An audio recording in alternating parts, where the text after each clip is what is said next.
Hello' নমস্কাৰ জ্ঞান সাগৰ YouTube চেনেললৈ আপোনালোকক সকলোকে স্বাগতম জনালোঁ।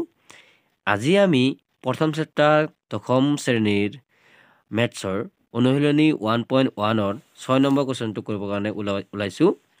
ইয়াতে দিয়া আছে হিমাদ্ৰীয়ে 625টা ভাৰতীয় আৰু 325টা আন্তঃৰাষ্ট্ৰীয় ডাক টিকট সংগ্ৰহ কৰিলে। তাই এইবোৰ এক বিশেষ থোপত ৰাখি প্ৰদৰ্শন কৰিবলৈ বিচাৰিলে যাতে এটাও ডাক টিকেট ৰৈ নাযায়। হিমাদ্ৰীয়ে সৰ্বাধিক কিমানটা থোপ ডাক টিকেটৰ বোৰ প্ৰদৰ্শন কৰিব পাৰিব? এই প্ৰশ্নটোত আমি ওলাব লাগে যে থোপৰ সংখ্যাটো কেইটা হ'ব। তাক ওলাবৰ কাৰণে আমি ইউক্লিড কলন বিধি ব্যৱহাৰ কৰি ওলাবৰ কাৰণে চেষ্টা কৰিম। ইয়াতে দিয়াই আছে যে এইটো চেপ্টাৰত প্ৰথম অনুশীলনীত ইকুইলিড কলন বিধি এটা আমাৰ চৰ্ত দিয়া আছে। এই চৰ্ত মতে আমি এই যিখিনি মান দিয়া আছে ভাৰতীয় টিকেট আৰু আন্তঃৰাষ্ট্ৰীয় টিকেট, এই টিকেটৰখিনিত কিমান এটা থোপ হ'ব, সেই থোপকেইটা প্ৰদৰ্শন কৰিবৰ কাৰণে আমি চেষ্টা কৰিম। ঠিক আছে গাইজ, প্ৰশ্নমতে দিয়াখিনি আমি লিখি ল'লোঁ যে প্ৰশ্নমতে দিয়া আছে ভাৰতীয় ডাক টিকেটৰ সংখ্যা হ'ল 625টা, আন্তঃৰাষ্ট্ৰীয় ডাক টিকেটৰ সংখ্যা হ'ল 325টা।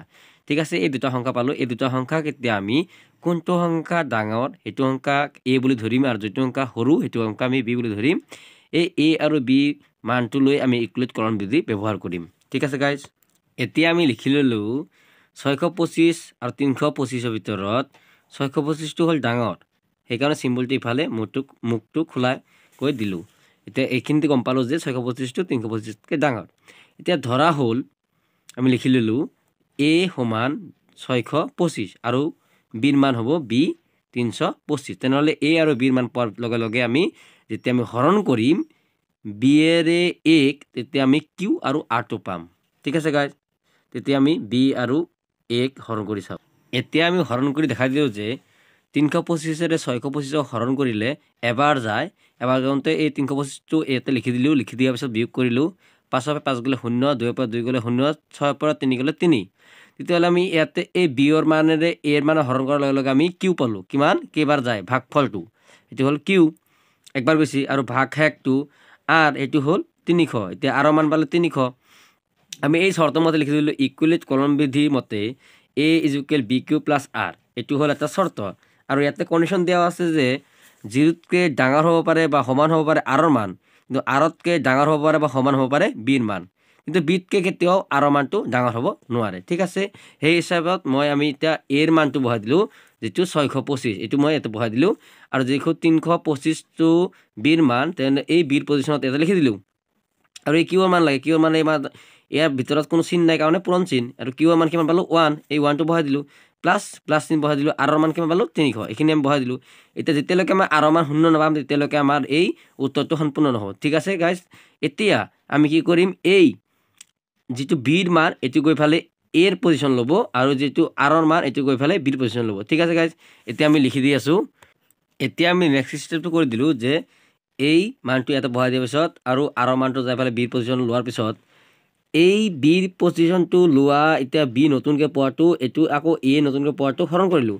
চোৱা 325ক 300ৰে হৰণ কৰিলে এবাৰ গ'ল, তাৰপিছত 300 হ'ল, 300 তলত বহাই দিলোঁ। বিয়োগ কৰিলোঁ, 5ৰ পৰা 0 গ'লে 5, 2ৰ পৰা 0 গ'লে 2, 3ৰ পৰা 3 গ'লে 0। তেনেহ'লে এই যিখিনি 25 পালোঁ, 25খিনি হ'ল আৰৰ মান, মানে এইটো ভাগ শেষ, আৰু ভাগফল কিমান পালোঁ কিউ। তেতিয়াহ'লে কিউ আৰু আৰটোহে লাগে, আমাৰ এ আৰু বিটো দিয়া হৈ থাকে। তেনেহ'লে এই এৰ মান হ'ল 325, বিৰ মান হ'ল 300, আৰু পূৰণ কিউৰ মান কিমান 1 পালোঁ, কিমান পালোঁ 1, আৰু প্লাছ আৰ কিমান পালোঁ 25, এতিয়া লিখি দিলোঁ। এতিয়া দেখা পালোঁ যে আৰৰ মান আমি 0 পোৱা নাই, তেনেহ'লে আৰু এটা ষ্টেপ কৰিব লাগিব। ঠিক আছে গাইজ, এতিয়া আমি যেতিয়া অন্তিম ষ্টেপটো কৰিলোঁ তেতিয়া আমি এই 300ক 25ৰে হৰণ কৰিলোঁ। 300ক যেতিয়া 25ৰে হৰণ কৰিলোঁ, 25 কিমান গ'ল 12 বাৰ, 12 বাৰ কৰোঁতে 300 পায়। 300 পৰা 300 বিয়োগ কৰিলে 0 পায়। এতিয়া 0 আৰৰ যিটো ভাগ শেষ এইটো আৰৰ মান, এইটো এতিয়া 0 পালোঁ, আৰু যিটো কিউ যিটো কিমান পালোঁ 12। ঠিক আছে, এতিয়া আৰু এ আৰু বিটো ইয়াতে থাকে, সেইকাৰণে আমি বহাই দিলোঁ 300 ভিতৰত 25ৰে কিবা যায় 12 বাৰ যায়, আৰু থাকে কিমান ভাগ শেষ 0। যেতিয়া আমি ভাগ শেষটো 0 পালোঁ, তেনেহ'লে এই যি বিৰ মান, এই বিৰ মানটো হ'ব এই সংখ্যাটোৰ গহাগু। এতিয়া আমি লিখি দিম এতেকে দি যে এতিয়া আমি লিখি দিলোঁ যে এতেকে গহাগু 625 আৰু 325ৰ হ'ল 25। প্ৰদৰ্শন কৰিব পৰা সৰ্বাধিক থোপৰ সংখ্যা হ'ল 25টা। প্ৰশ্নমতে মই লিখি দিলোঁ। ইমানতে এই যিটো আমাৰ 6 নম্বৰ কুৱেশ্যন সমাপ্ত হ'ল। এতিয়া আমি নেক্সট কুৱেশ্যনটো কৰিবৰ কাৰণে আৰম্ভ কৰিম। এতিয়া ইয়াতে 7 নম্বৰ কুৱেশ্যনটো দিয়া আছে দুডাল ৰছী দৈৰ্ঘ্য ক্ৰমে 64 চেণ্টিমিটাৰ আৰু 80 চেণ্টিমিটাৰ দুইডাল পৰা সমান দৈৰ্ঘ্যৰ দুটুকুৰা কাটি উলিয়াব লাগে। অকণো ৰৈ নোযোৱাকৈ দুডাল ৰছীৰ পৰা কাটি ওলোৱাৰ পৰা তেনে টুকুৰা সৰ্বাধিক দৈৰ্ঘ্য কিমান হ'ব?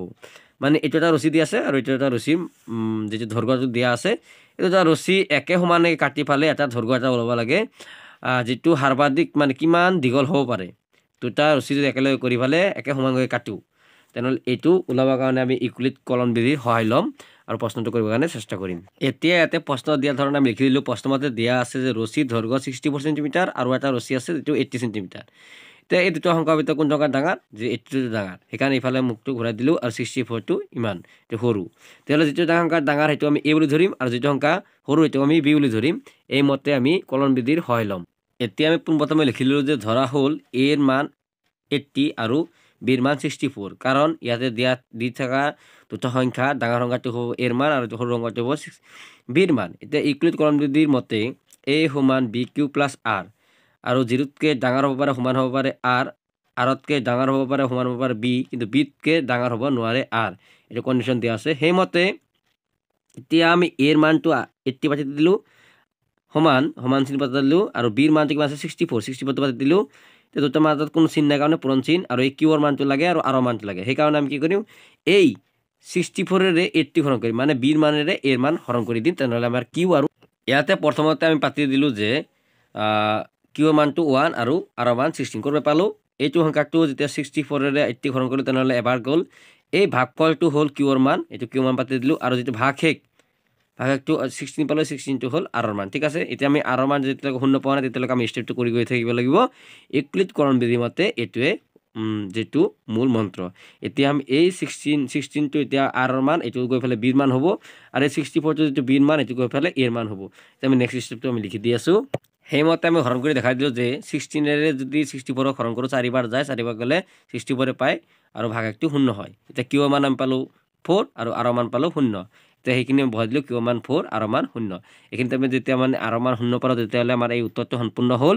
এতিয়া যিটো বিৰ মান পালোঁ এই বিৰ মানটো হ'ব এই দিয়া প্ৰশ্নখিনিৰ গহাগু। এতিয়া আমি লিখি দিম এতেকেদি। এতিয়া আমি লিখি দিলোঁ যে এতেকেদি গহাগু 80 আৰু 64 হ'ল 16, আৰু প্ৰশ্নমতে আনচাৰটো লিখি দিলোঁ যে এতেকে ৰছী টুকুৰাৰ সৰ্বাধিক দৈৰ্ঘ্যটো হ'ব 16 চেণ্টিমিটাৰ। এইখিনিতে আমাৰ এই দুটা কুৱেশ্যনৰ উত্তৰ সম্পূৰ্ণ হ'ল। থেংক ইউ গাইজ ৱাচিং মাই ভিডিঅ'।